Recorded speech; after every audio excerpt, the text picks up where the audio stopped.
یو ښځه خپلې خواښې سره او لیوره سره یا یو ښځه د خپلې مور سره او ماما زوی سره حج یا عمرې دپاره تللی شي او که نشي تللی. ګران کتونکو په نن سبا دور کې اکثر خلک عمرو ته روان دي او اکثر خلک چې د حجونو ته روان دي، خو دې سره سره چې موږ تاسو له د هغې احکاماتو نه د هغې مسایل نه ځان خبرول هم ضروري دي. ګران کتونکو کومه ښځه چې عمرې دپاره درومي هغې دپاره ضروري چې دغې ښځې سره خپل محرم وي. لکه څرنګه د حضرت ابي سعید خدري رضی الله تعالی عنه مبارک نه روایت دی. دا مبارک فرمایي چې نبی علیه الصلاۃ والسلام مبارک فرمایل چې یوه ښځه چې الله جل شانو په ذات باندې او په ورځ د آخرت باندې یقین او ایمان لري، نو دې دپاره نه د حلال سفر کول د 3 ورځو نه زیات یا د 3 ورځو بغیر د خپل محرم نه. او که چېرته دغه ښځه سفر کوي نو دې سره به چې په دغه سفر کې یا زوی وي یا به ورسره رور وي یا به ورسره پلار وي او یا به ورسره خاوند وي او یا به ورسره خپل محرم وي. نو یعنی د نبي علیه الصلاۃ والسلام مبارک د دغه حدیث نه موږ تاسو ته دا مسله معلومه شوله چې یوه ښځه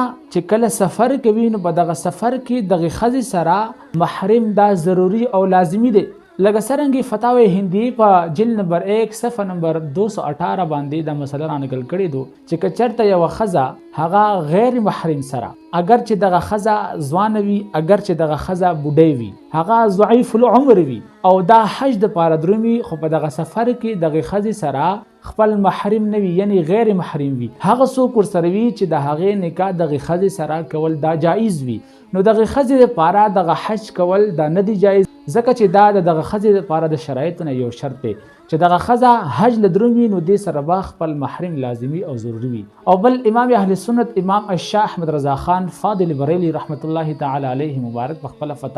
فتاوا رضیه جلد نمبر 10 صفحه نمبر 706 او 707 باندې رضا فاونډیشن دغه مکتبې والا دغه فتاوی رضیه ده په دغه صفحو کې دا مسله رانقل کړې دو چې که چېرته یوه ښځه عمرې دپاره درومي یا حج دپاره درومي یا هغې نه علاوه سفر کوي او په دغه سفر کې دغه ښځې سره چې دی خپل محرم نه وي، یعنی هغه خلک چې هغه خلکو دغه ښځې سره په تمامه زندګۍ کې نکاح کول دا حرام وي، نو داسې سړی داسې محرم چې دغه ښځې سره نه وي، نو دغه ښځه اگر چې دا پاک دامنه وي، اگر چې دا بزرګ وي او اگر چې دغه ښځه چې ضعیفه وي، کمزوري بوډۍ وي، نو دغه ښځې له دغه سفر کول غیر محرم سره دا ناجایز او ناروا دي. او بلکې که دغه ښځه چېرته غیر محرم سره سفر وکړي نو دغه ښځه په دغه سفر باندې ګنهګارېږي. نو لهذا چې کومه ښځه اگر چې دغه ښځې سره خپله مور موجود دو خو دې سره سړی داسې نه دی چې هغه دغه ښځې دپاره محرم وګرځېږي، نو دغه ښځې له چې دی د خپل ماما زوی سره دغه د عمرې سفر کول، اگر چې مور ورسره موجود ده